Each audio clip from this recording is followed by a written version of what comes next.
وَأَنَّ هَذَا صِرَاطِي مُسْتَقِيمًا فَاتَّبِعُوهُ وَلَا تَتَّبِعُوا السُّبُلَ فَتَفَرَّقَ بِكُمْ عَنْ سَبِيلِهِ ذَلِكُمْ وَصَّاكُمْ بِهِ لَعَلَّكُمْ تَتَّقُونَ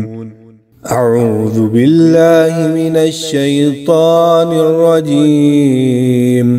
بسم الله الرحمن الرحيم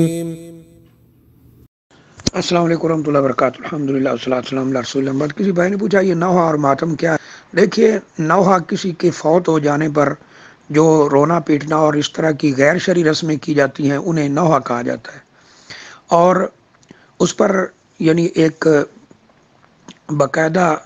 منصوبہ بندی کے ساتھ یہ سال کے بعد جو آتا ہے تو اپنے آپ کو مارنا، زخمی کرنا، کپڑے پھاڑنا، یہ سب ماتم کے اندر شامل ہے، اور یہ دونوں چیزیں اسلام کے اندر حرام ہیں۔ نبی صلی اللہ علیہ وسلم فرمایا لیس منا من لطم الخدود و شق الجیوب و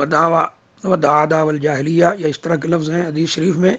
کہ آپ نے فرمایا وہ ہم میں سے نہیں ہے جو مصیبت کے وقت اپنے گال کے اوپر مارے اور کپڑے پھاڑے اور جاہلیت والے دعوے کرے۔